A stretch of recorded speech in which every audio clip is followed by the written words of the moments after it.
Hello, all of our listeners on the We Are Gamers podcast. Yes, this is not Justin introducing us today. Justin had a late day of work, and daylight savings time kind of screwed over the perception of time between the US and the UK. So right now, it is just myself and Rident. And we're doing a dual episode today, since Justin's gone and Michelle couldn't be with us today. So for now, what we're going to do is we're going to do what we consider a winding down episode to kind of just kick back and talk about the things we've been playing over the past few weeks after TK Day and the aftermath of that. And the reason for this is Rident has a special announcement in regards to the podcast. Well, actually, it's more a case of what we're going to have. We've got a special guest who will be joining us on a recording in a couple of weeks, who has a pretty cool announcement for, which will affect a few of you guys that follow us. So yeah, be sure to keep an eye out on our channel, and once we have recorded and we get this episode posted, we'll let you guys know. All right, so there you have it. It's going to be some exciting stuff in the coming weeks. So to lead into that type of episode that's coming out soon, we just wanted to kind of wind down and talk about the stuff we've been playing. So, Rident, what have you been getting into as of late? Mostly a lot of Tomb Raider. I've played through the main campaign 3 times now, and a little bit of the multiplayer. I did write a review, so I can post up a link to my personal review and opinion on the game. As a big Tomb Raider fan, the game itself was fantastic. The story was really well written. The kind of change in direction and everything was really nice and refreshing, and Crystal Dynamics did do what they kind of promised, which was to give us a Lara Croft which wasn't sticking to everything that we already knew. There were a few little concepts which were and hints which are kind of shoved in there, which nod out to some of the earlier and classic titles in the Tomb Raider series. Mm-hmm. There were just a few issues, like things that I didn't like so much. I found it a bit too easygoing with so much hand holding and hints and stuff. Lara would occasionally would give out hints vocally as well as on the screen hints popping up, which was kind of annoying, and especially if you're one of the classic Tomb Raider players and you're used to wanting to solve everything for yourself, and you'd like the kind of head scratching puzzles and trying to work your way around the game yourself, as opposed to being told where to go, what to do, how to do something. Those things were kind of annoying. Then there was things like there's loads and loads to do in the game. There's loads to do on the side as well as just charging through the story. You can do the side quests, which usually involve either collecting so much of a particular item that's on a map hub, or shooting so many of a particular item within the map hub. Then there's also things like relics and GPS caches, which you can pick up. Then there's also hidden tombs, which are not so hidden because they appear on the map as soon as you walk near them, and you you walk. That was another thing that was quite annoying, was the fact that on the lead up to receiving the game, I was told about the fact that there was going to be hidden tombs, places to explore and discover. But you get near where a hidden tomb is and you hear a bell gong, and then on your map suddenly the hidden tomb location is revealed to you, and just killed that kind of discovery from the game. And when you get into the tombs, they each feature an individual puzzle to solve to be able to get to the treasures at the end at the end of the tomb. And unfortunately, the puzzles were quite simple. They weren't head scratching enough. They didn't take you long before you had to, you knew exactly what you had to do. And there was only one puzzle per tomb, and there was no trap. I was hoping for trap doors or traps, booby traps, etc. Maybe some spike pits or something, just to make that experience, feel like you're taking a risk and you're going out of your way, and will have more of that Tomb Raider feel to it, but it didn't.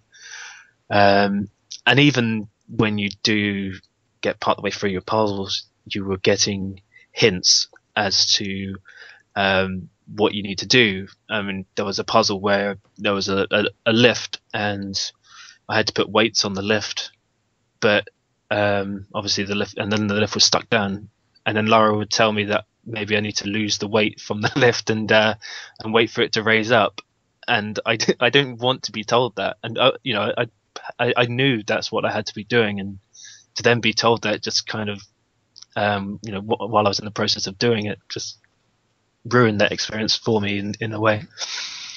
Right. But I wouldn't let that deter you from the fact that the game itself was just was fantastic to play through from start to finish, and especially the story and watching the development of Lara from being shown as this kind of more vulnerable, inexperienced explorer on a kind of first adventure, through to having to learn and develop skills and instinct for survival, to then become more of the Lara that we kind of knew today, from all what the current titles which are out set later than what this one is. The multiplayer, it's fun, but there's not a lot to really keep it going. The only thing that's really keeping me going with doing it is just to score those last few achievements. But apart from that, I probably won't really be playing much of that unless unless there's friends that want to just kick about on it for a little while and just for a quick game session. But I don't really think I'll be sticking with the multiplayer. Okay. So the multiplayer to you was kind of the game's weakest feature in Tomb Raider. Yeah, I mean, I won't. A lot of people are using the term tacked on or whatever. Mm-hmm.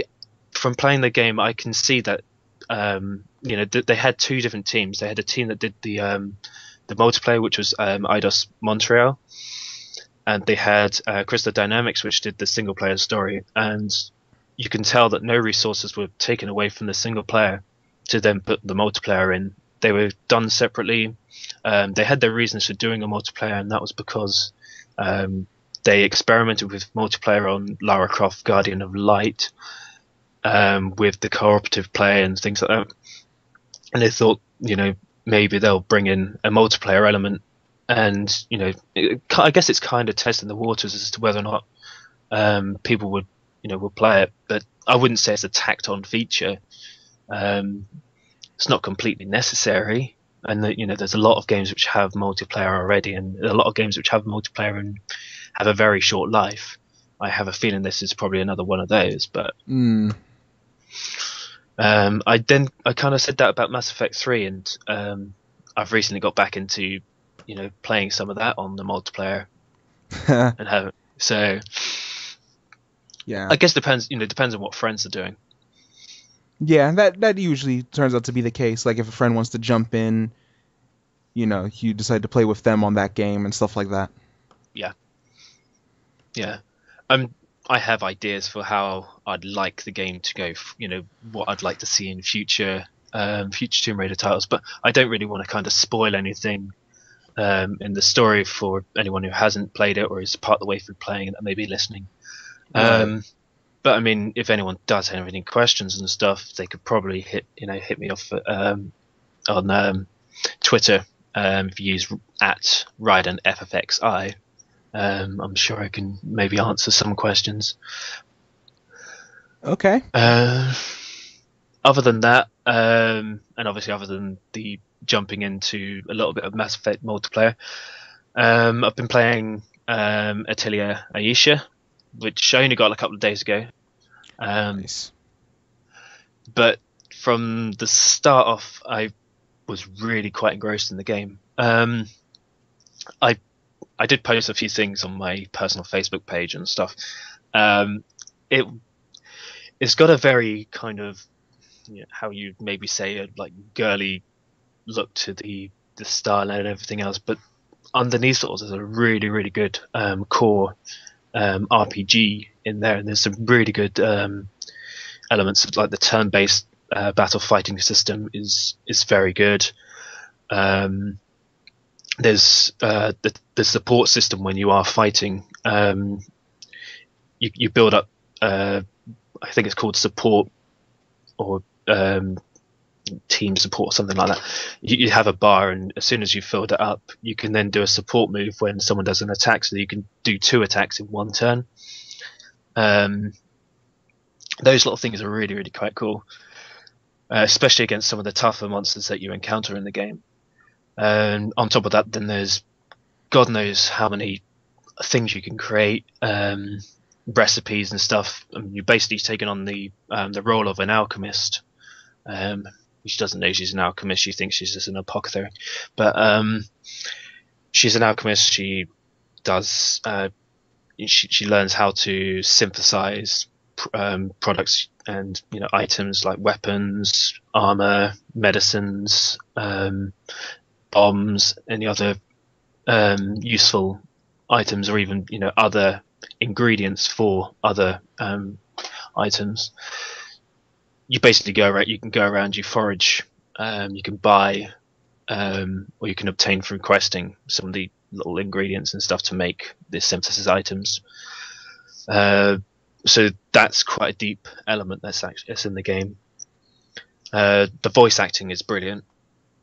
There's a lot of complaints about the fact that it lacks Japanese audio, and I know from reading a post from I think it was the producer at Gust, who said that he was surprised to see that people actually wanted Japanese audio in the game. Wow, that actually surprised him.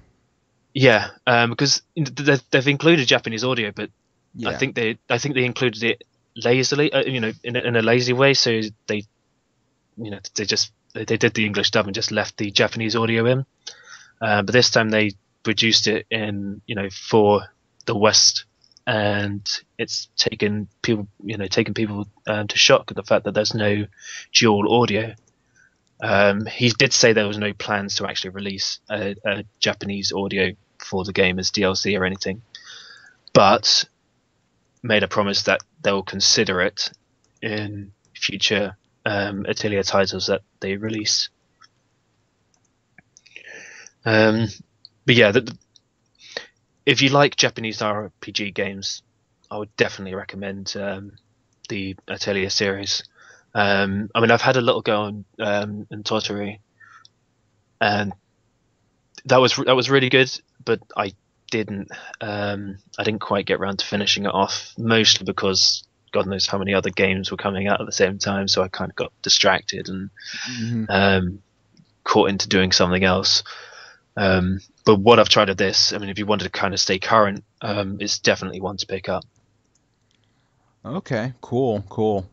I got into Atelier Tottori before, Yeah. and the same thing happened to me like it did to you. So many other things were coming out that Tottori unfortunately hit to the wayside. Yeah. And I have yet to pick up Ayesha. And I don't know if you've heard about this bit of news, but Gust announced the next Atelier game at an event. So they're already making another one after Ayesha's release. So Yep. they already have another one planned. Yeah,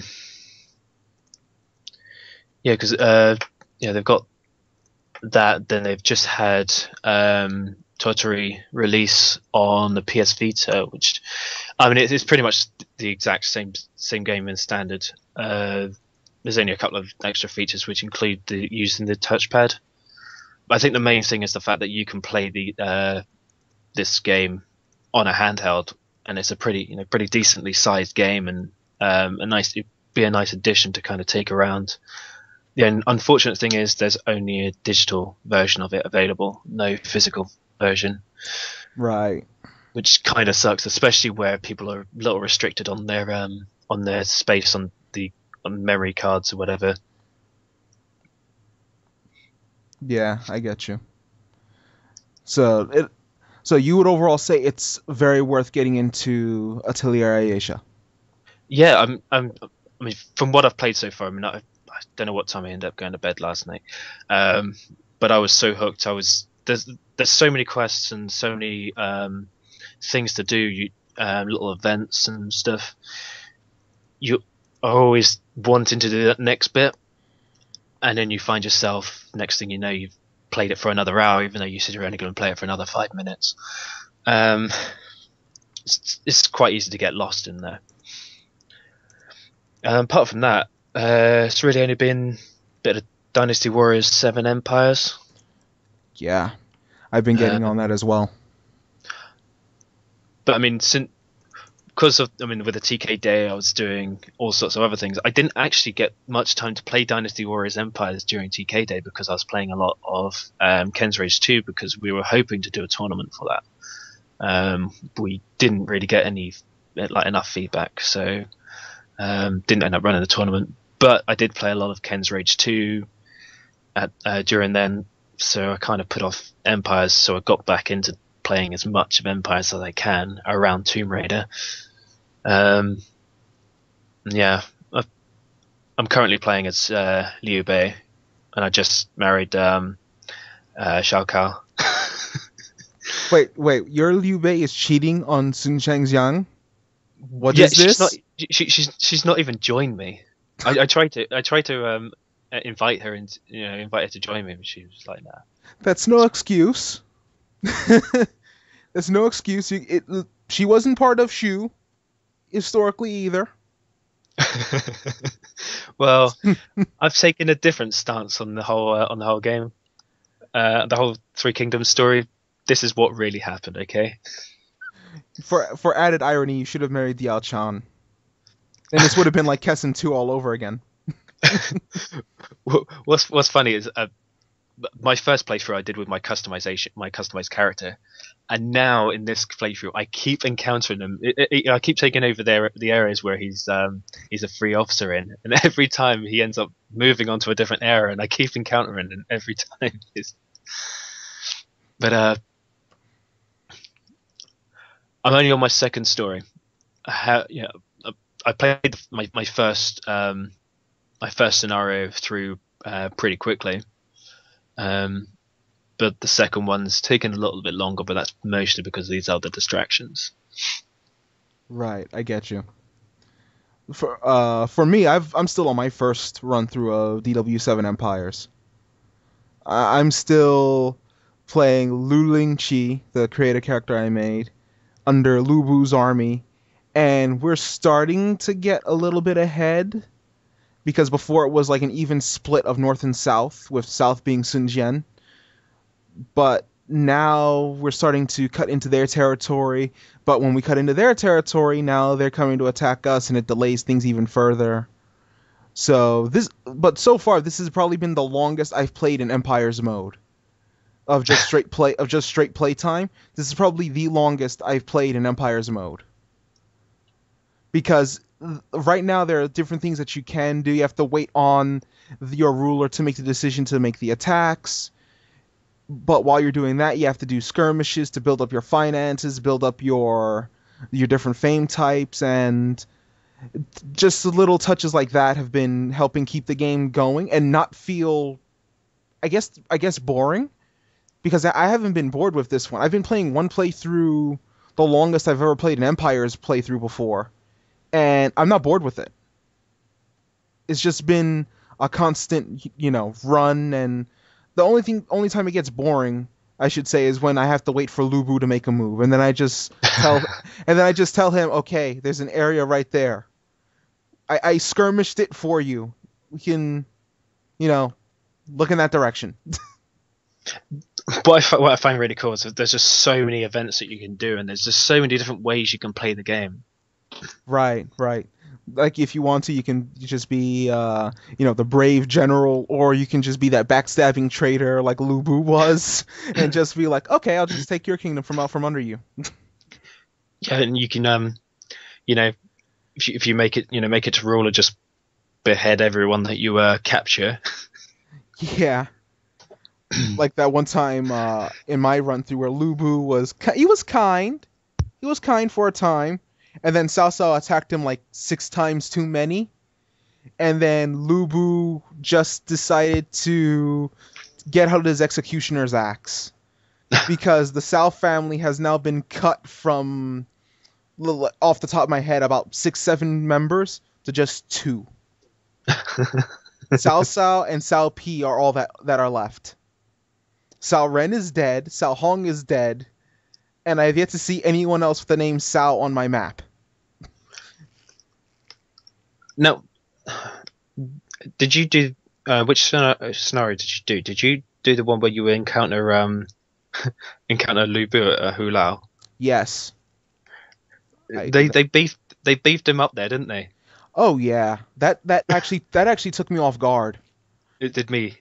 I was expecting the usual Empire's Lu Bu, where I was expecting the usual Dynasty Warriors 7 Lu Bu, which is so easy to take on. Oh yeah, that too. Well, but in this one they made Lu Bu kind of like story DW7, Lu Bu at Hulao Gate. Yeah. Where he just won't flinch, and it's kind of hard to take him out. And usually in Empires they dumb down Lu Bu to be a regular general in strength. Even at Hulao Gate, he's just a regular general. And all of a sudden I encountered him, I get the cutscene, and I go, oh, this might be interesting. And I take a swing at him, and it does nothing. Yeah. So my first instinct was, horse, get over here and help me get out of here. I mean, the rest of the game he is a normal general, but yeah, that one encounter is like quite scary. Yeah, like why would you put this at the beginning of the game? Yeah. Hulao Gate is legitimately, if my memory is right, about 3-4 months after you start. Well, if you consider the fact that you skipped the first scenario. Yeah, on the second scenario, I should say. Yeah. Yeah, so 3-4 months after you start the second scenario. And I was just a free officer. I had no allegiance. So was I. Yeah, I had no allegiance. I was just building up money and just learning the ins and outs. And all of a sudden I get the invite to Hulao Gate. And I'm like, okay. I would say the game, because there's so many options and stuff, the game is quite confusing. I mean, even as someone who's quite reasonably experienced with the Empire's games, I found it quite confusing to kind of know what I was doing on the offset. Yeah. But obviously, once you get going, it's nice and smooth, and some of the terminology doesn't quite feel right. When it says get, when you get given those requests to get such and such amount of gold or amount of food or whatever, and you're like, okay, how do I do this? Yeah, and it's all it is you just need to have that amount of whatever it is you need to deliver by the next council. Yeah. Yeah, and I didn't get that either the first time. I avoided those quests because I didn't understand them, and then I read up on them, and someone explained it, and I was like, oh, okay, that's not bad. That's actually pretty simple. Well, I mean, on my first run, I think after the first couple, I got to a point, and it was where it was invading another territory, and one of the options, which obviously gave the most of each of the fame types plus experience, was to do a skirmish. I wasn't quite too familiar with the skirmishes, so I was like, didn't know what I had to do, and then so I ended up just invading the country. And next thing I know, when it comes to the council, I was like, oh, hang on, I took over the country. How the hell did I fail? Yeah, I get you. because it doesn't really explain much on what you need to really be doing. But once you, like I said, once you do get used to the system and what each of the lot of things, I mean, it's worth just trying the options and seeing what you can do. And once you know what you can do, then it's pretty straightforward from there. Yeah. It just takes a little bit to get adjusted to everything new that they changed and everything that they added. Yeah. Like now I can't, as an officer, I can't invite people at my own accord. I have to actually have the invite mission given to me by my The ruler. authority, yeah. Yeah, and then I can go, okay, I can just start inviting people left and right into the army, which is kind of cool when you think about it. It kind of adds that extra dimension between officer and ruler, that you have to be given the authority by the ruler to do this, even as a marshal, you know. Yeah. It's actually kind of cool, but, you know. And then, like, I mean, especially if you got so used to playing Dynasty Warriors 6 Empires, the fact that some of the events that you can do never used to cost you a turn, or they used to cost you one turn out of two. Mm-hmm. On this game, everything is costing you a month. Yeah, the turn count being a month now, kind of. Yeah, so you kind of have to be quite picky as to what you're going to be doing, and then whether or not you're actually going to defend your country or purchase something that you've been wanting to get. I always found that every time I wanted to do something, every time I wanted to upgrade my weapons or something like that, suddenly my country was being invaded. I was like, oh, I just want to do this. Yeah, but you get 3 months if your country's being invaded, yeah. at least. Yeah. So, but yeah, I do like also that in apparently Japan had to deal with this at first, but this was implemented at our release from the get-go. That, going back to what you said about everything costing you a month, the visits to the town don't cost us anything, at the very least. And in Japan, out on the release of the game, they used to, which amazes me. Sucked. Yeah, that's I don't know how that's honestly feasible to consider. You know, to have, let me go visit the town to buy some weapons and buy a horse. Oh, that costs you a month. Yeah. Yeah, I wouldn't like that at all. Yeah, that would have been a little bit harder on the game if it did that. And they got we were discussing before we started, weren't we, about the DLC and the fact that there is the DLC schedule, which there's the Japanese DLC schedule, which we'll probably receive a lot of what they've got, but not everything, because there's a lot of product ties, things like magazine ties and whatever else. But yeah, the DLC schedule should be pretty much the same. The only thing we're getting is charged on scenarios, which Japan wasn't, which is obviously upsetting a lot of TK family fans or whatever. Yeah. And then everyone's obviously asking for that the final patch that Japan got, which is the additional colors and what else was it? It was additional was it additional costumes in there as well? Additional faces and stuff. Let me see. We got the additional colors. The test battle from the demo gets added back to the edit mode, so you don't have to actually have to go into the game to test your guy out. Yep. Now you'll be able to just play the test battle. There were different things that were added to the Empire mode.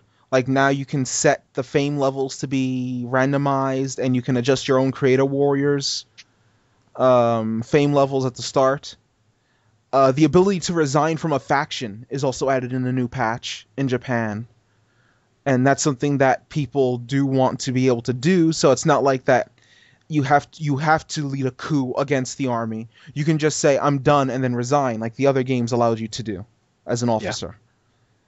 The unfortunate thing is that, like it was in Japan, it will probably be the last patch that we would receive. Yeah. So it may have to be a case of patiently waiting and having to deal with what we've got. Yeah, I Yeah. mean, all the costumes were charged in Japan, so for people who complain about the charge per costume, that's kind of you know, translated exactly the same. The only issue is the fact that the scenarios are being um, charged for, which they weren't in Japan. But as we were discussing before, it could be to do with Tecmo Japan making that stance and saying that we have to be charged for it, or it could be the case that it's going to cost them more on the PSN in Europe and in America to put them on, so therefore they're going to charge us for it. Yeah, it's still kind of a I don't know. I'm iffy on that in general. I Yeah, mean, I can yeah, understand the purpose of it if it is that, but at the same time, it's hard to see something that was free in one place and just needs to be brought over to America, and in America we're being charged for it. It's yeah, I don't know. It's just one of those things that you look at and go, the scenario sets were free here. Why aren't they free here? And I'm guessing maybe the localization has to play a part in it. yeah. So Well, I mean, it is, it is frustrating. I think Japan just don't realize that the internet is that transparent that everyone has seen what's available and what cost it is. I mean, you don't have to read Japanese to be able to read what it says on their websites and stuff. yeah, There's tools to translate everything. yeah, basically. Everything gets translated. Even the wiki has some of this stuff up. Yeah, You could just go on the Dynasty Warriors, or excuse me, the Koei wiki, and you'll find the DLC schedule and the releases and everything that's been out, and even screenshots of everything that's been out on their website, and you'll see the pricing, all of it translated. You see the yen, and when you see every scenario has free on the tag, it kind of leaves just a sour taste in anyone who wanted to get it in their mouths. yeah, So it's yeah, just, yeah. But what can you do? I will say though, with the patch, that as long as we get it, I'll just be happy with that, yeah. because the patch does add a good few things. So apart from Dynasty Warriors, Seven Empires, which you're obviously butchering your way through, taking your own little empire. Yeah. What else have you been playing? Let's see. Recently, I've been playing through. Most recently, I should say, I played through Naruto Shippuden Ultimate Ninja Storm 3. I recently completed the main story mode, and now I opened up the side missions of the game. And let's see. I unlocked every character in the game, so I have the entire full roster of the game. And I like what they did with the story mode in Storm 3 this time around. They brought it back to the Storm 2 style, which gave it more of a free roaming feel to it, and it lets you go through the village. But some of the things that they did as well were also steps back for the story mode. Like, they brought back the free roaming, but the free roaming isn't so free. Like, there are a lot of portions where you can try to free roam, but your character will just suddenly stop and go, I can't be here. I have to be in this area because this is happening. And in the context of the story, it makes sense, depending on what's going on. Like, in some cases, this event's happening or that event's happening, so it makes sense not to be able to backtrack. But in Storm 2, you were able to do side missions as you progressed through the game's story and the game's narrative. In Storm 3, they kind of took that away and made it so that you had to play through the story first and then deal with the side missions later on. It's not a bad thing, but it'll be something that's noticeable for anyone who's played Storm 2 if they try to, backtrack. There's a lot more situations in Storm 3 compared to Storm 2 where you'll find yourself going to the area and then it'll just suddenly stop. And your character will just turn around and it's kind of forcing you to go, okay, you go here. And I'm like, okay. So I'll just wait it out and then beat the story and then do the free roaming and the side missions and all of that. So I guess that's like one big complaint of the story mode. And it's not even so much a complaint, it's more of a preference. aside from the same issue that's plagued CyberConnect 2 since the Storm series started, which was the lip syncing. And the lip syncing in English is noticeably bad, as kind of per usual, which is unfortunate because there are a lot of cool scenes in the game that are represented in the from the Naruto anime and manga that are well told in the game itself. Like one section in particular is just entirely retold in a about 30-minute cutscene devoted entirely to one section of the story. And we could kind of go into that, right? It's not like it'd be spoilerish, wouldn't it? Well, it's up to you. I mean, if you want to go, I mean, you've played the game, you kind of know the manga and stuff. I mean, I guess most people who are that deep into the manga and into the game probably got through that. Yeah, I mean the game's whole story mode goes beyond the Japanese anime. So, like the final 2 chapters of the game is entirely past where the Japanese anime is right now. So, it'll have spoilers for the Japanese anime, but if you're following the manga, or if you're still one of the few who are just following the dub, then yeah, the game is just very spoilerific. But if you're following the manga, then the manga's of course ahead of all this. But the event I'm referring to is Naruto's birth in chapter 4 of the game. Obviously, this pretty much the boss fight that encompasses that chapter was shown in preview videos leading up to the game's release. But the game itself tells the entire backstory in a 30-minute cutscene, which I thought was a nice touch because it made it feel more like the anime and gave more perspective on what was going on at the time and the effect that the event actually does have in the series and to the characters involved. So I really like the touches of presentation that CyberConnect 2 put into Storm 3. So let's see. They did some tweaks to the fighting. They added some new features here and there. Unfortunately, one of them being the ring out feature, which I think the ring out feature was honestly overblown at the time of its announcement because it was just shown as this demonstration was built specifically for the ring out feature. And in all of my playing, I've only had one fight end in ring out. So there isn't much to worry about in regards to the ring out. I was gonna ask you about ring outs. Oh yeah, they don't have as much an effect as I thought they would. So it really did seem like it was an overblown reaction to it. I mean, out of all the fights I've had, only one fight ended in a ring out. I think because they made such a big deal out of it in that video to kind of show it off as a new feature, it kind of put that worry in there that it's going to feature a lot. Right, yeah. That it was going to be this big thing that's going to be right in your face. You can't avoid it. When only 7 of the stages in the game support ring outs. But I will say that the one thing I do hold against the ring outs is it doesn't even feel like it's done right. Like, the stages that have ring outs are typically stages with ledging. So, the Lightning Gorge, the Final Valley, the Hidden Rain Village, stuff like that. They all have ledging. And that, of course, acts as where you have ring outs. But the problem is that what they did was they did this barrier system.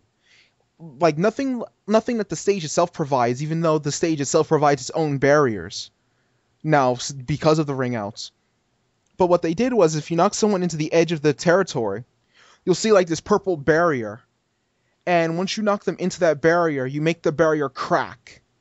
And then if you knock them into it again in that same area, that barrier breaks.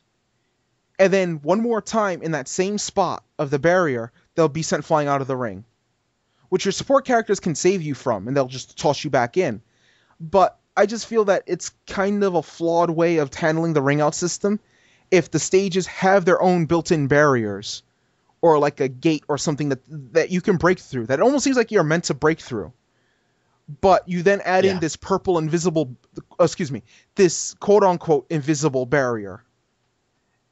and it just ruins the whole point of the stage. If the stage didn't have this, but the stage has this built-in barrier for ring outs, why not use the built-in barrier for the ring out system instead of this chakra barrier that gets thrown in for no reason that shatters like glass? It seems like a weird design choice. But overall, I did like Storm 3 a lot. Like I said, I played through the story mode. I'm thinking about trying to maybe platinum Storm 3 in the future to see if I can go through that, because going through the trophies isn't too hard in the Storm games to begin with. And this one's only really difficult because the final 2 bosses are absolutely monstrous if you're not careful. So it's not much of a grind.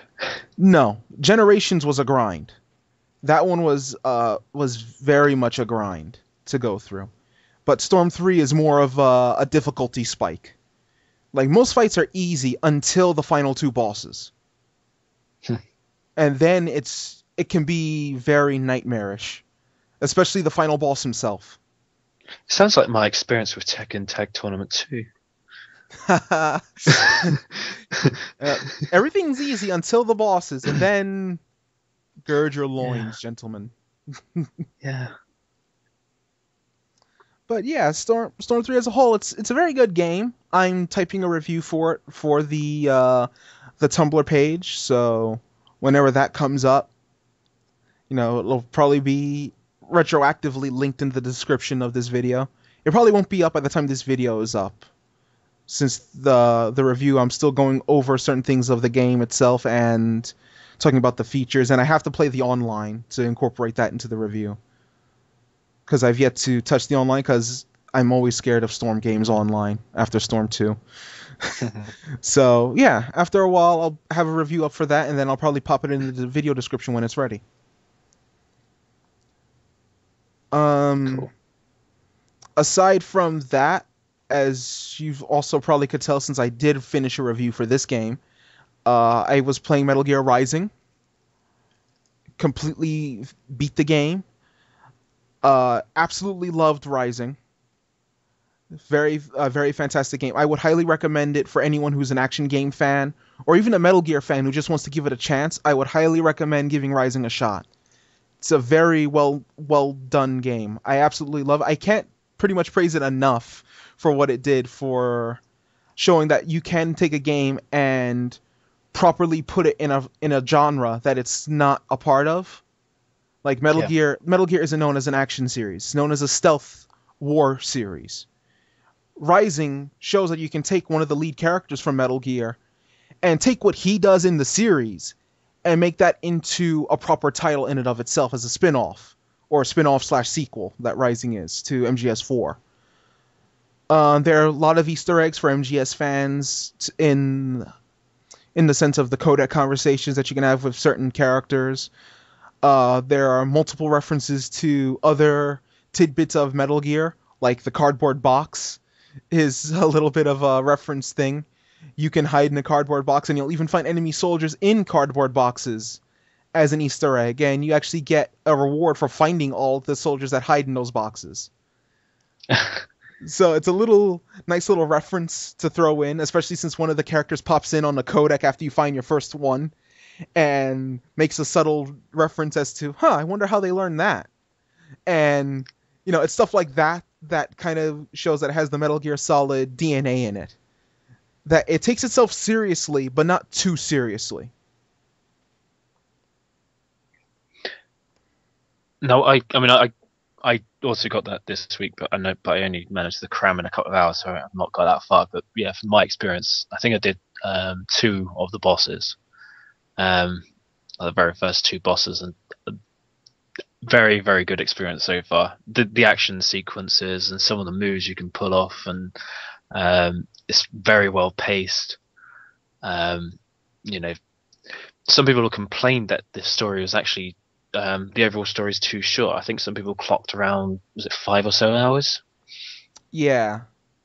But I mean, from my experience, I don't think that's too short.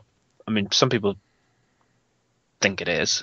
I guess compared to what games are a lot of games I like now with the kind of action games and stuff tend to try and string out around 8 to 10 hours or something. Hmm. Um, I personally don't think it's too short. I mean, Metal Gear Solid One used to be able to complete that in, I believe, 2 hours, 2.5 hours. Yeah, if you knew your So way around the previous MGS titles, you can beat those really quickly. yeah, I think there's even a reward in MGS4 for beating the game in under, I believe, 3 hours or 3.5 hours. it's something like that. You have to skip every single cutscene. Yeah, which kind of sucks in that one.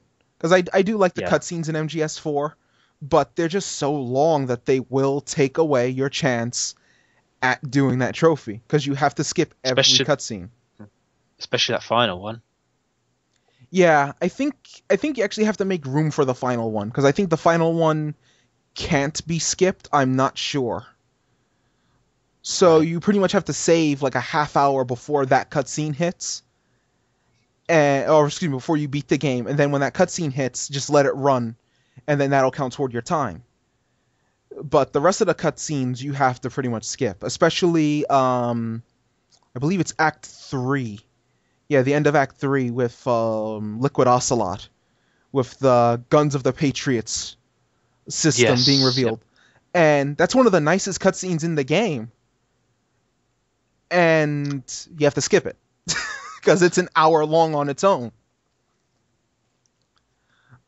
But But I guess that's another thing. People are probably getting confused in the fact that not taking the idea of the fact that this isn't a full Kojima game. It's his concept, but he said he couldn't apply it because he can't really relate to Raiden himself, so he couldn't put that game in there. mhm, Which is obviously why he gave it to Platinum to handle. Um, because he can relate to Snake, and when he did Metal Gear Solid 2, Raiden was like Snake. Raiden was kind of under the mentorship of Snake over the codec system and everything else. He looked up to him and stuff. So you were kind of playing Snake just in a different body. yeah, basically, and with I guess a somewhat different personality Yeah, because his character wasn't fully fleshed out until maybe 4. yeah. Oh, 4, he was fantastic. Oh yeah, When I first saw him come in, I was like, my God, I you know. know, I know. My jaw hit the floor when I saw Raiden's first appearance in MGS4. I see this cyborg coming through, and I'm like, that can't be. And then I see him, and I'm like, they made him into a badass. yeah. They took this character everyone hated and made him into a fan favorite. Which is why I quite welcomed this game when it was still in development and people were very iffy about it. The fact that it wasn't Metal Gear Solid. Yeah, I mean, okay, it's not Metal Gear Solid. It's not meant to be. No, It's meant. This is Raiden's story. yeah, Post MGS4. So yeah, with Rising, I absolutely loved what they did with it. I mean, even the bosses are fantastic in Rising. The boss fights are probably some of the most fun bosses I've played against in a good long while in terms of presentation and the quick time events and even the motives of the bosses and how they relate to Raiden's character. yeah. I was when I was playing when I was doing the first boss, which is that the Rex that comes out of the water. Um, Yeah. my brother popped his head in the door and was having a look because he wanted to see what it was. And it got to the bit where I was jumping over the missile, and he was like, "Oh man, that's really really cool." Just those little scenes like that. It kind of beats the standard QTE style in a game, and I mean, okay, it does apply, but it feels nice and uh, feels nice and nice and smooth, and it's nice and very actiony. Right, right. And all, like you said, the quick time events are very action based and action oriented. Like even if you do one of the quick time events, you still need to keep your hand on the controller and actively be moving because it's like it says, flick the analog stick forward. Okay, you do that. It's still waiting for you to keep holding the stick forward for him to keep moving.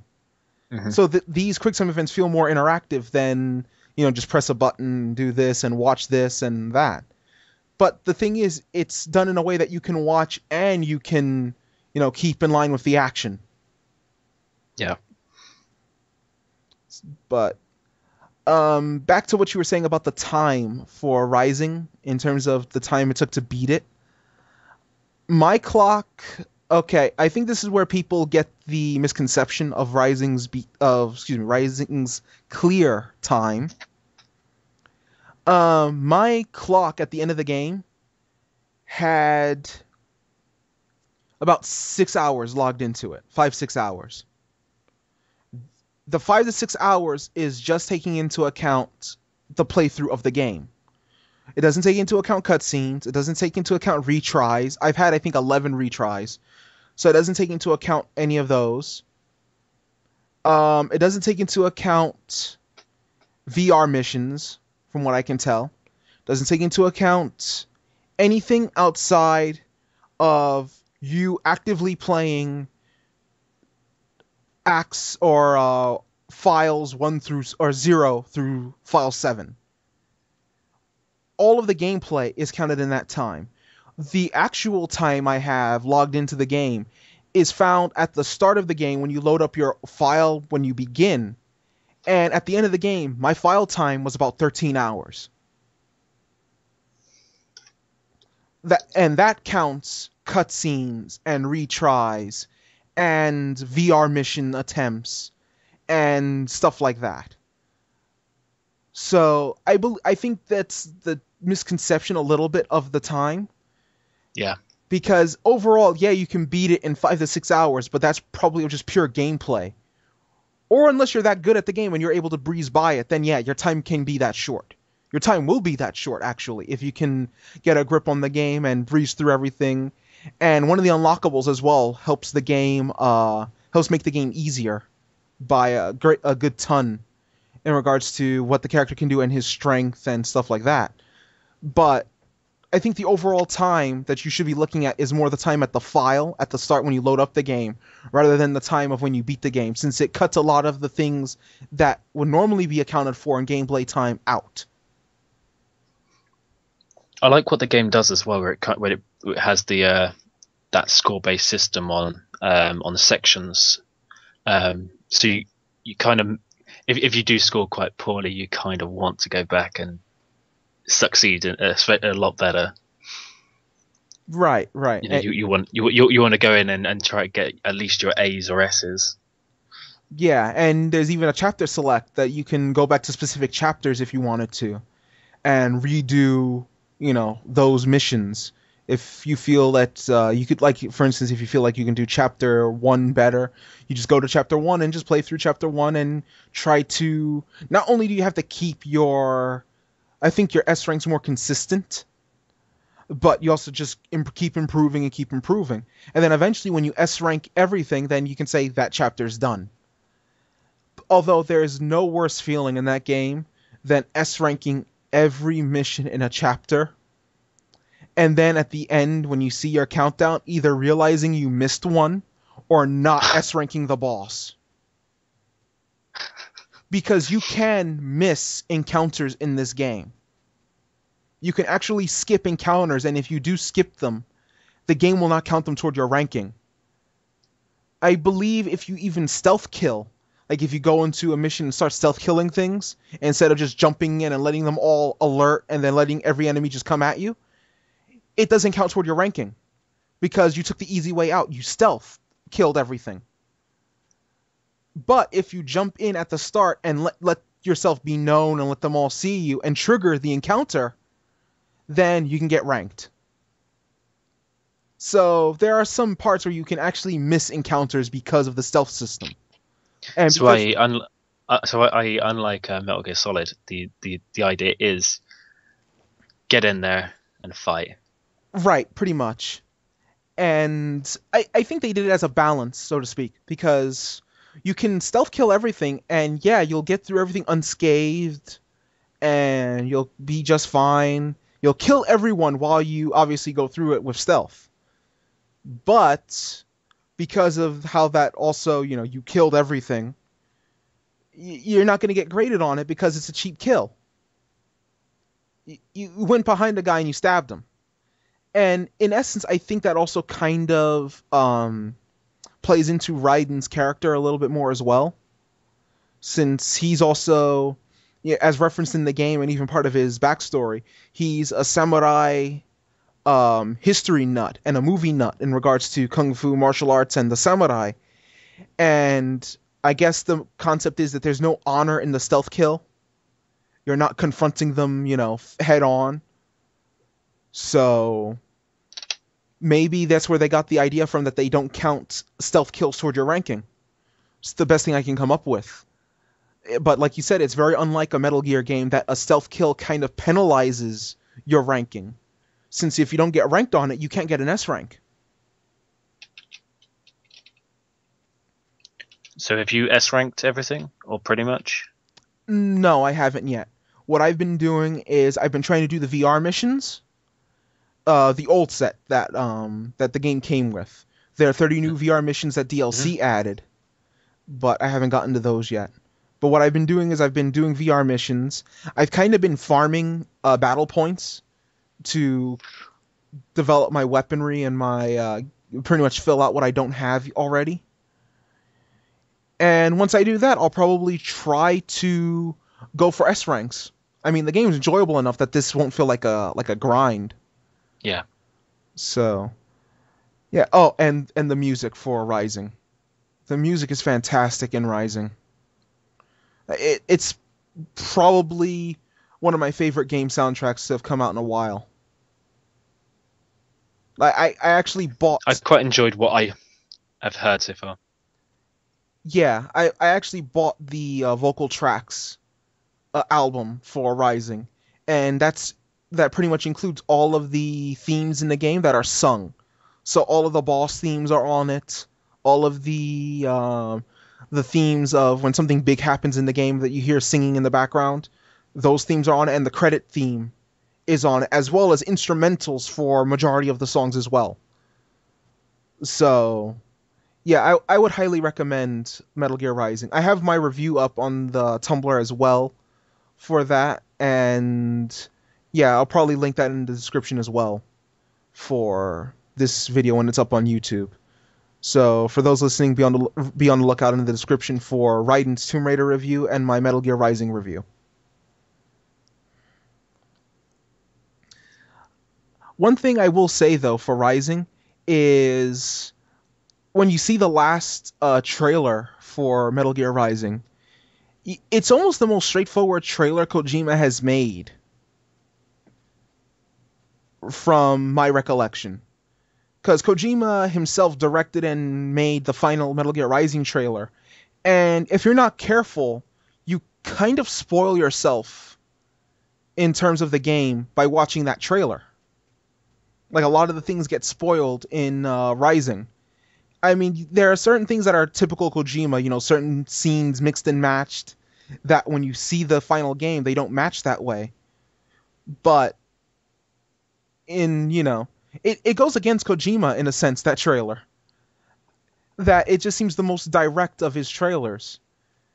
And Kojima recently said in an interview that he feels it's important to leave a misleading hint in trailer videos, because trailers that give away too much are too predictable and result in the game, being predictable when you get to it, and then it's no longer fun. So it just seems weird to hear that and then see the Rising trailer again, and how the Rising trailer felt like it was his most direct trailer, so to speak. Yeah. So I don't know. I mean, what do you feel on Kojima saying that in regards to trailers being too predictable and taking away from the game? I mean, I do find the same thing comes with, like, even with movie trailers, where they can be quite predictable, and sometimes they do only show the highlights of the game. So you're always looking out for those bits, and then everything else, sometimes everything else can be quite tedious in comparison, or you're just not watching over it as much because you're always looking out for that that awesome bit that you saw in the trailer and stuff. Sometimes it could be pretty cool when if you've seen the trailer and you're really enjoying the game, and then that point comes up, and you're just like, oh wow, this how it actually leads into that section is just so well done or whatever. I guess it depends on how it's done, on how exactly it's done, and how much of a spoiler they're actually giving in some of these trailers. I can see where you're coming from with that. But I know with him, yeah, he is normally quite clever, and he normally does. He's normally clever enough to kind of subtly introduce a game or unveil, almost like Easter egg style. You got to kind of spot the hints and stuff like that. Mm-hmm.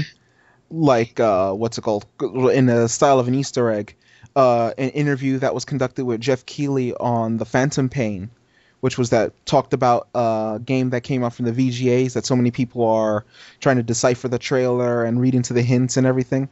In an interview for that game, they showed screenshots of it, and you can barely catch a glimpse on one of the screenshots because the camera panned away quick enough. But Jeff Keighley pointed out that one of the screenshots in the bottom right corner had the Fox Engine logo, and that's right where the interview ended. Like as soon as he said this has a Fox Engine logo, the guy just cut the camera. So it's stuff like that you look at Kojima and go, you know what he said is kind of true, because you can see a trailer that, now misleading probably is the wrong word, because misleading denotes lying. Yeah. But so it's not an outright lie. It's just leaving it ambiguous and up for interpretation. But that type of thing where Phantom Pain was like, is not Kojima. It has nothing to do with Kojima. Nothing to do with the Metal Gear game. When so many people were deciphering the trailer, and all of a sudden we know it has to do with the Fox Engine officially.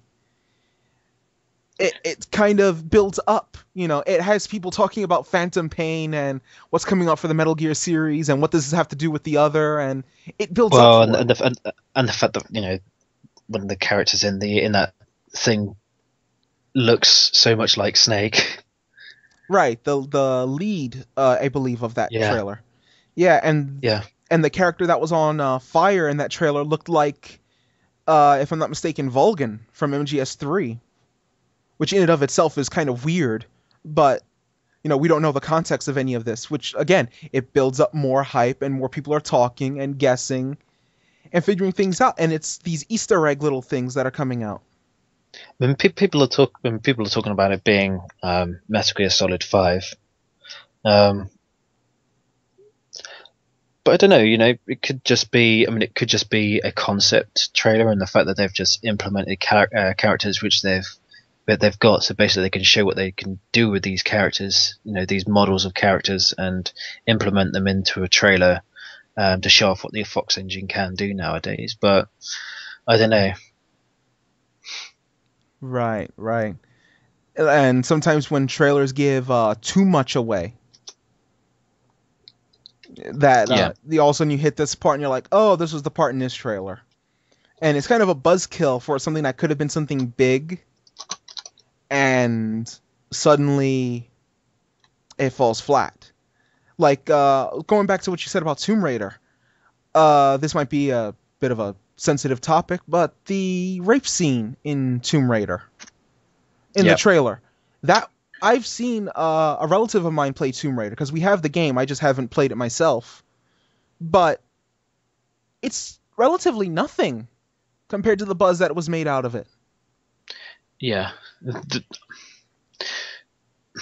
I'm not. When you see Lara develop in the game, you can kind of see how that scene, not the kind of rape scene, that never really had that much of an impact, apart from the fact that it made her force herself to to use her instincts and to defend herself, and then you see that skill just develop as she gets on. She gets stronger and stronger. So It's relevant. The scene's very relevant, but it's not as much of an impact. It wasn't that bad as people were making it out to be.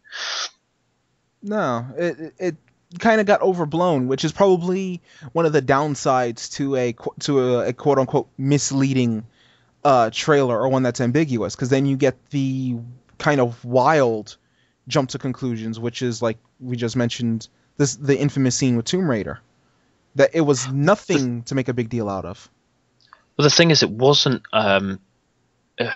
It was within the trailer, but it was actually the gameplay that was being shown, and it kind of showed the section just before that, and the whole scene developing. So I wouldn't say it was that misleading. I just think people. I think people just pick up on a lot of things so quickly, and they try to break everything down too much and try to look for flaws in things, and then as soon as they have, then they then get blown out of proportion, and things get misreported, and they were not intentional, but intended to mean that by any means by the writer. People just get that concept, pick up that conception of how it's being done. Right. It's just one of those things where what's it called? More context helps it helps, and too much context hurts. Where if you reveal it all, you reveal this whole section, wait, then there's nothing to look forward to when we reach that. It'll just be like, oh, here's the point of the trailer. I mean, I always find that some of these big sites, some of these big game sites and stuff, they do too much analysis and breakdown of simple trailers, which is usually just there to kind of, catch your interest and, whet your appetite for something more to come. And they just, sometimes they just go through and just break everything down, and sometimes they pick things out which probably weren't, they were just there. They weren't intended to mean anything, but suddenly they mean something. Everything gets kind of blown out of proportion like that. I do understand that sometimes the designers do actually put these little hints and nuggets in there just to see if people spot them. But I don't like that. This just way too much breakdown all the time, and people getting the wrong ideas on things, just especially with tiny trailers. Right.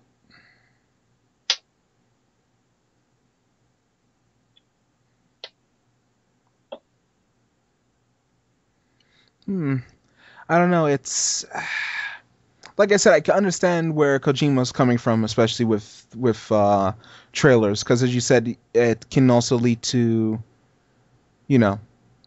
different things being picked out of place and picked at here and there, and then it, like you said, leads to this giant reaction and the nitpicking of this and that.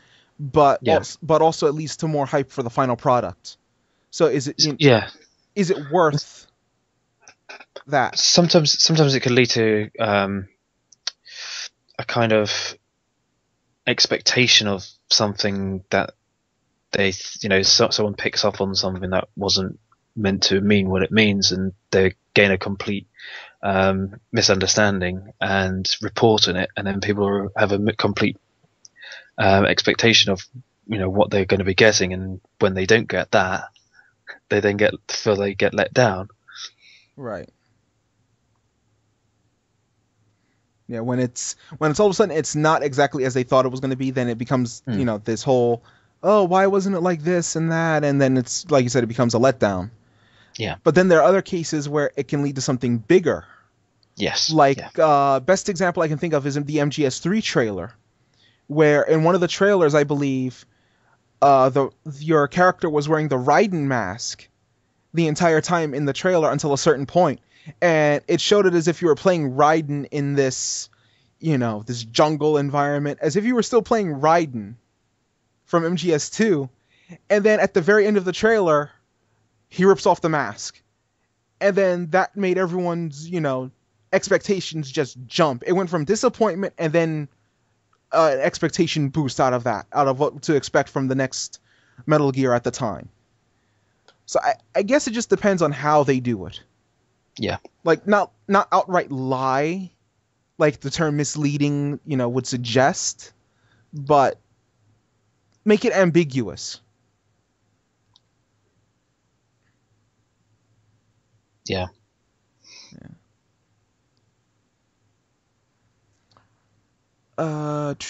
But yeah, overall though, I will say that Kojima's done a great job in promoting the between Metal Gear Solid Ground Zeroes and if quote unquote he is part of the Phantom Pain, which if the Fox engine's involved, he certainly has to be at this point. Yeah. And yeah, we'll find out more about it apparently within the coming days with the GDC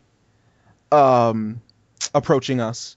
And according to the interview, all of our questions about the Phantom Pain will be revealed.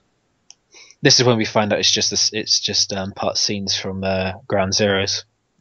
Yeah, that'll be when we find out, and it's going to be like, I knew it. But then this is what I mean by these big site. There's just so much of this analysis that goes on, and people will be like, "Oh yeah, it's Metal Gear Solid 5. It's definitely Metal Gear Solid 5," and then it turns out to be something from something that's already announced. Yeah, or probably 2 games, which will probably make it even bigger if it is 2 separate projects. Yeah. So, who knows? With Kojima, you never do know. It could be he decided to get ambitious and make 2 games, and we don't even know if it's current gen or next gen. Although looking at Ground Zeroes, I would assume next gen.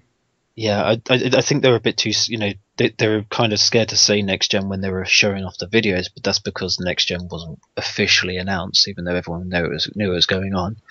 Yeah, it wasn't a thing, so to speak. But now they'll do the GDC and probably E3, and then they'll probably announce them to be next gen titles during those.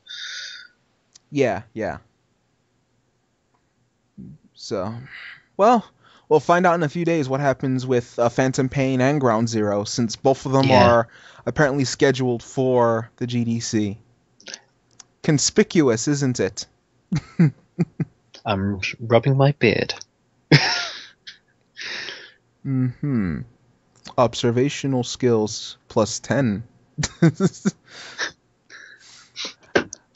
It should be interesting. I'm actually really looking forward to another Metal Gear Solid.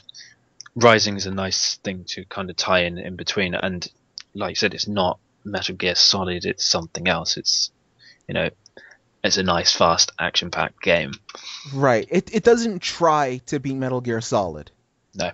It merely takes elements of Metal Gear Solid and puts them pretty much into the DNA of Rising. Platinum makes a good action game, so they decided to incorporate some Metal Gear DNA in it, and it worked. Yep, and Kojima said himself he doesn't do action. Yeah. He does stealth. Yeah. And I do think I would have loved if they went with the original idea, which was to make it based on Gray Fox. That would have been cool. Right. That was Kojima's original idea. But the development team wanted to make one on Raiden, so Kojima conceded and gave that to them. But maybe this kind of tests the waters a little bit, and on success opens up a possibility of there being something like that. Hopefully, yeah. Because Kojima, I believe, did say he was interested in a sequel to Rising, and saying it's selling well and everyone's impressed with it. So I would like if they do make a sequel to Rising, either they follow up with the current storyline with Rising, which wouldn't be bad at all. I would actually like if they did follow up from Rising and continue going down that story route. But if they make a Rising 2 with Gray Fox, I would not complain. A Rising game with Gray Fox would be the equivalent to a Metal Gear Solid game or just a Metal Gear game focusing and starring the boss for me. I would love either one of those to be made.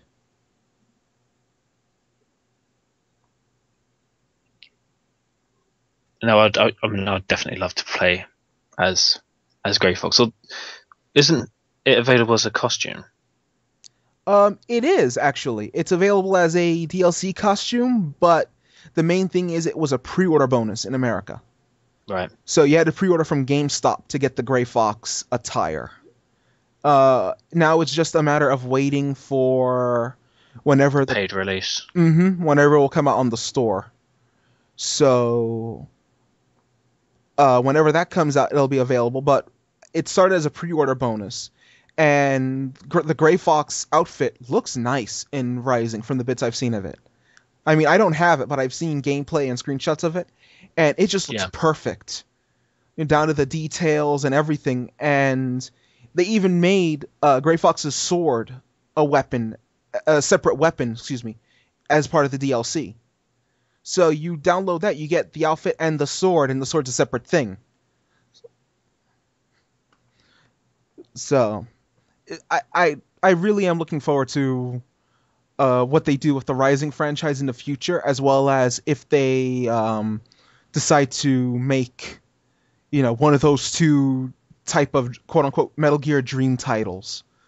A Gray Fox Rising game or a Boss Metal Gear Solid game. Because Kojima stated interest in both, and I would love to see either one. Yeah. But yeah, the Metal Gear ship is still sailing, and Kojima's still at the helm of it all, even after years of saying this game was his last one. Metal Gear Solid 2, Solid 3, Solid 4.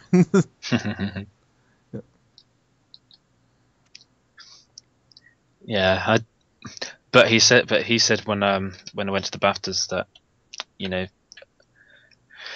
as long as he can continue to write about Snake, then that's fine. But one thing is, he couldn't really put in another character to be the lead role. Mm-hmm. Yeah. He's done the mentor thing, and that was Rident. Yeah, that's already, pretty much reaching in terms of character at when MGS2 was around. And somehow Raiden, like I said, he got turned around. Yeah. Although I do want to give Platinum Games credit for Rising and being able to turn that ship around as well. Because it wasn't very many months ago that Rising was in the same boat as DMC. Yes. It was a game that people loathed without giving it a try. Nobody liked the concept. People still held on to the old grudge against Raiden as a character, which by this point was old hat. And then, I don't think I want to reference this because of our listeners being TK fans, but the Platinum Games developers' remark about Ninja Gaiden 3 left a very sour taste in a lot of people's mouths in regards to him calling Ninja Gaiden 3, quote unquote, a shitty title. And that left a lot of people annoyed and turned around saying that he's pretentious and this and that. But even with that attitude, the game came out fantastic. I can't bash Rising for what it did. No, it did. From what I've played, it's probably exceeded my expectations for the game from what I was completely what I was expecting from the get go.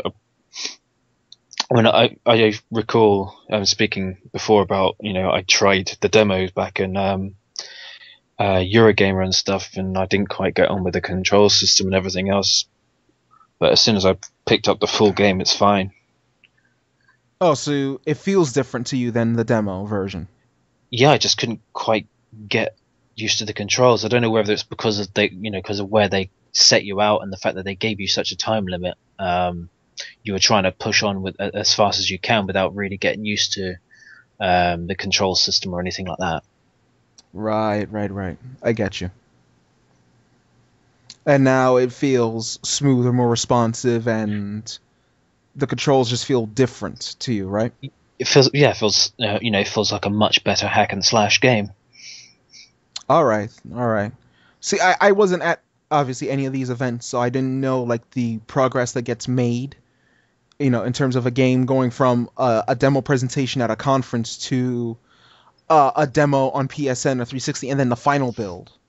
Yeah, I mean, to be honest, I mean, it may not have been as different as I think it felt, but I think kind of being rushed through it all, just didn't give you time to get used to it, and I really couldn't get used to the slashing controls or anything like that.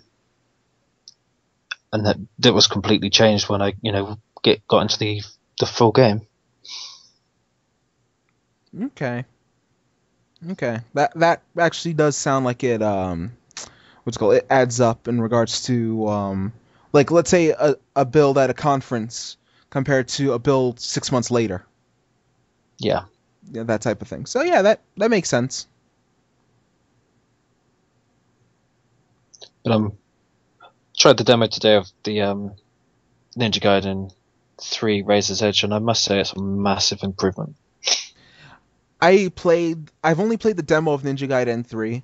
I've Yeah, that's been well spoken against Ninja Gaiden 3, yeah. for what it was, and knowing that Razor's Edge was going to improve all this, especially since Razor's Edge was announced the same day as Ninja Gaiden 3 was.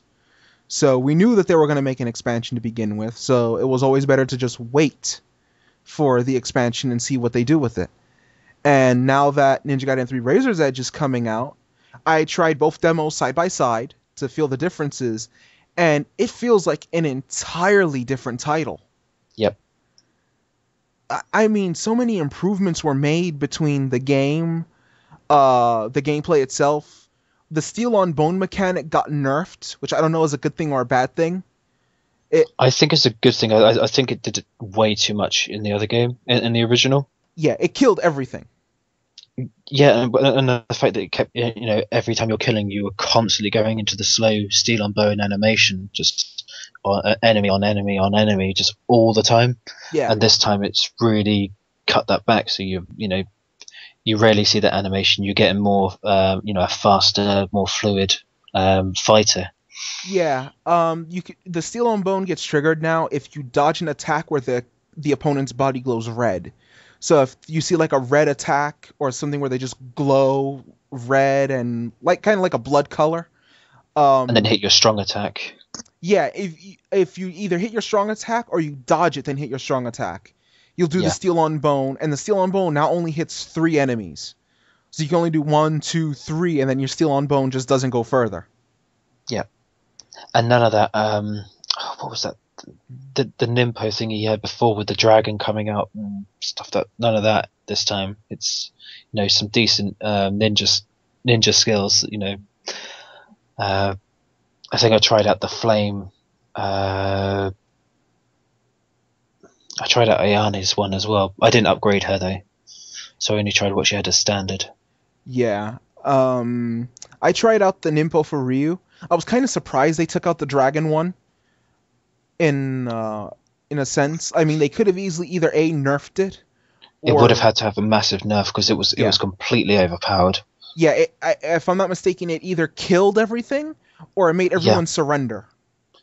I think it killed everyone within a certain radius or whatever it was, and then then everyone else just cowered away, and you can just pick them off so easily in a single blow or whatever. It's just ridiculous. Okay, so they would have to either A, massively nerf it, or B, maybe include it as I want to say maybe a reward. Like if you somehow manage to beat the game on a Master Ninja difficulty, or whatever the highest difficulty setting is.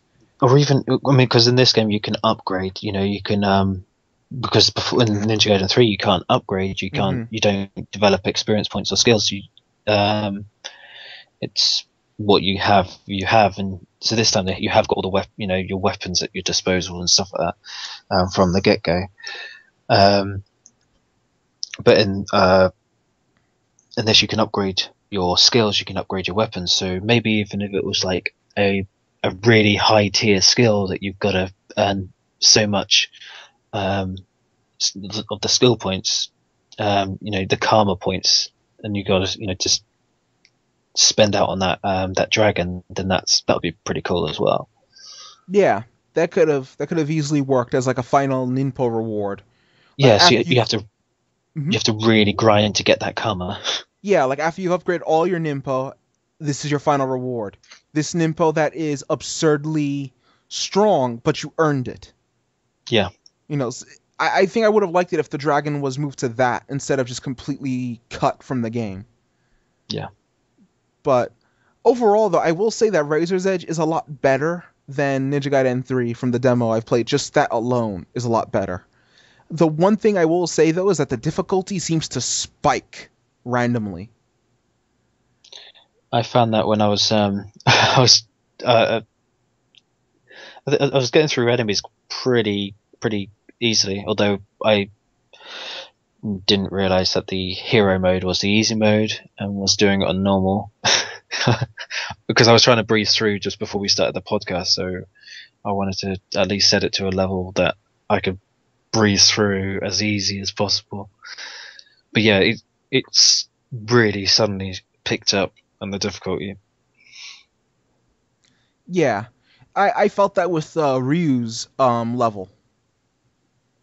With Ryu's mission, I played through it, and then at the final part of it with the alchemists, I was just left for yeah, I was left for a loop because I was going through everything just fine. I ran through everything, and then the final set of alchemists just left me unable to to do much. I was like, what am I supposed to do here? And I realized that after a while, what made it easier, which is, using the ultimate technique a lot more than I'm accustomed to after dying several times on that area. But Ryu's final section proved to be old Ninja Gaiden to a degree, but even a little harder than that. I'll be quite interested to see what the bosses are like in the game. Oh my god. That's gonna be a nuisance. I'm scared of the bosses in this one now. I'm scared of that spider leg thing from the original Ninja Gaiden 3 demo. That's the thing I was thinking of, right from the very beginning of the game. Yeah. Which should be interesting. I mean, that's out in a couple of weeks' time, isn't it? Ninja Gaiden 3 Razor's Edge? I believe so. I believe it comes out in 2 weeks. Yeah. I think it's April 4th in the UK or in Europe. We're getting it before you guys, if I recall. Oh, are you? I think that's one that we're getting before. Man, you guys are getting everything before us now. Why isn't it the opposite like it always was? This isn't right. Because Tecmo America hates you. Aha! You are wrong. We get it before you. Okay. So there. We get it April 2nd. You guys get it April 5th. 5th. Why on a Friday? I don't. Oh no! Wait, never mind. We already debated that. We always get our releases on a Friday. Yeah, that's why I said no. Wait, no, never mind. Yeah. And also, I believe it's a disc-based version. Yes. Yeah. So, okay. Yeah. So as you even tried on the demo, it has actually got English audio. Yeah, I know that, right? That's so cool. A Tecmo Koei game with English audio. It's been a while. That's a Tecmo Koei in English. It's brings a tear to my eye. I was a bit worried the fact that when it was announced, I was worried that they might have released it with a full Japanese audio. Yeah, I know. Because it was there was added scenarios over the Wii U version, so therefore they would have had to have added audio and everything else. So they may have just completely skipped it and just put the whole Japanese audio into it. But no, luckily enough, they didn't. Thank God. Yep. Now we got Troy Baker and all of his awesome vocal talent as Ryu. Yep. And Troy Baker is an amazing English voice actor. And we also got Neil Kaplan as Genshin. Can't forget him. Yeah, and then there's still those, still those rumors of, although it looks quite authentic with, what's his name, claiming he was playing Dong Shuo. Richard Epcar. Yeah. Yeah, Yeah. And there's fingers crossed for that one. yeah, and all the little hints here and there from the other voice actors and stuff like that got out there. Yeah. Yeah.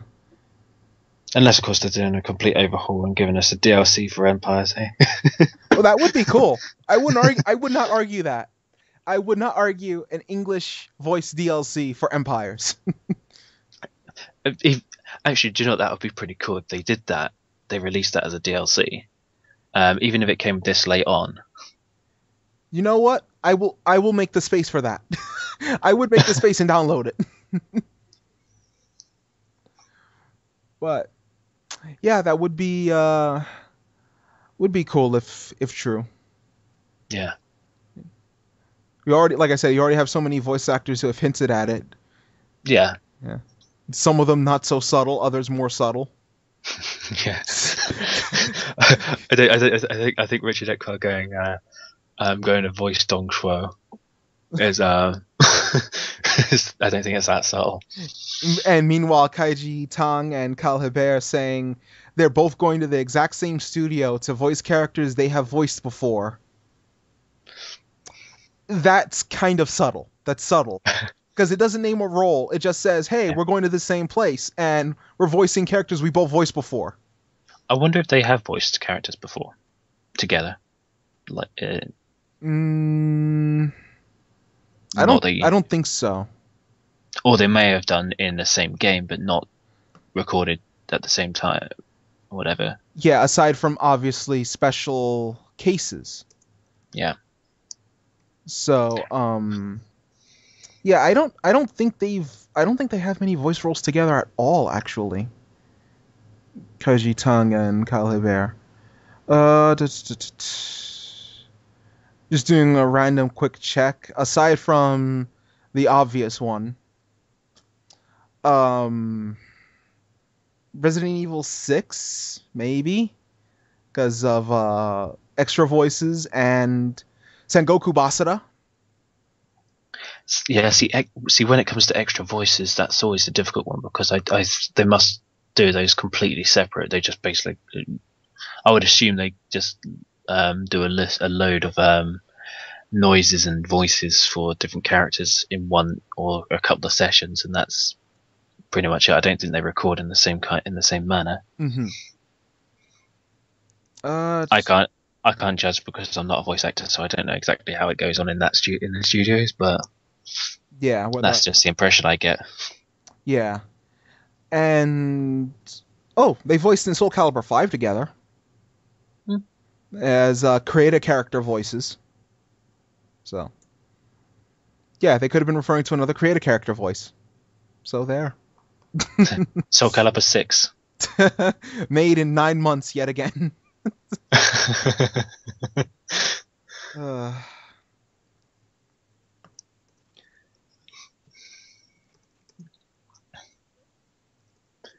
Yeah, be nice to know what is going on. Yeah. But well, like I said, fingers crossed. We'll see what happens.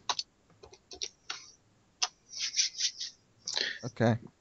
So, yeah, outside of what we just mentioned with games, the only other big thing I've been playing recently has been God of War Ascension, and I haven't really gotten into it. I've been mostly watching my brother play, so I don't really have much to say on that front. So we'll see. I got the collector's edition of God of War Ascension. Oh yeah. Yeah, nice steel tin with a Kratos statue. Looks nice. How they did the statue work for that. So I have that on the shelf to pretty much get to eventually. That's one I do need to pick up because I do love the God of War series. Yeah, I like Ascension, but from the bits I've watched from my brother playing and even a little bit of personal experience, it seems I don't want to say glitchy, but it seems the least polished of the God of War games. Right. A few things here and there. I mean, I found that after, I mean, I'd say especially after 3, there wasn't really any need to do anything further on Kratos.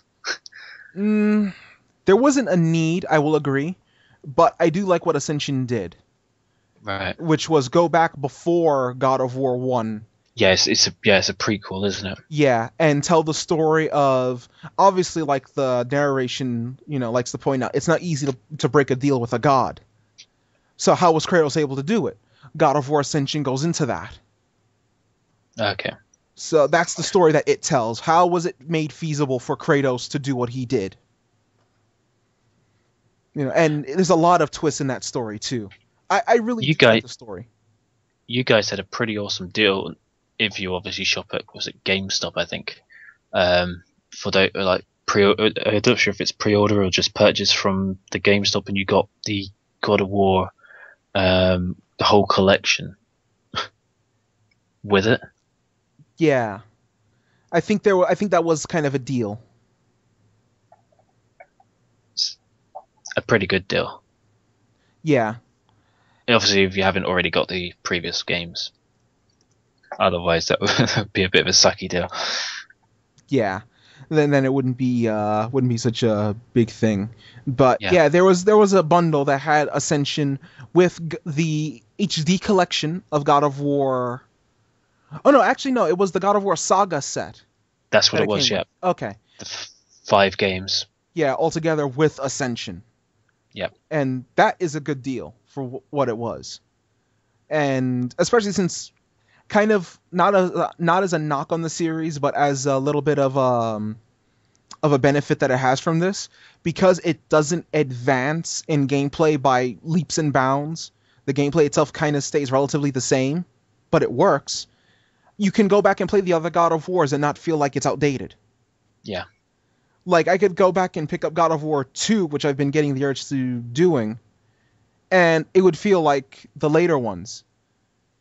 And to me, that's a benefit of it not advancing by leaps and bounds in terms of gameplay. It doesn't need to. It works, and it makes the older games still feel good when you play them. Yeah. So, yeah, we pretty much covered what we were playing. We went over God of War Ascension as a new release. Is there anything else you want to add, Rident? Not particularly. I mean, just looking forward to our next recording with our special guest.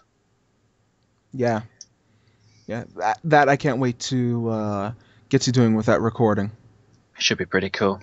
It should be pretty cool, especially we can name the company involved, can we? I think we've been given the okay on that. Yeah. Okay, so the next recording will be pretty cool, especially for TK family members. Just that's as far as we can say on that at this point.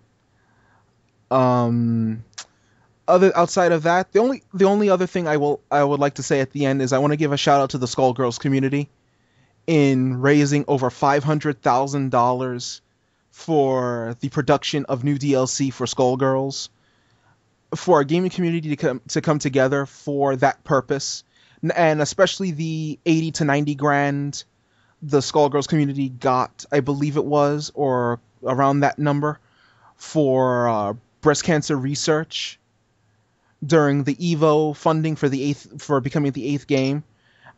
The Skullgirls community, for such what is considered such a niche title, is really coming together in a big way. So I just wanted to give a shout out to the Skullgirls community, as well as all the people working on Skullgirls, between the directors and the creator Mike Z from the fighting game community, and the voice actors and actresses and everyone who's come together for that purpose to help extend Skullgirls, which now has about 4 voice packs of DLC, 2 characters, 2 new stages, and 2 new stories to play through. So I just wanted to say that in regards to the Skullgirls community.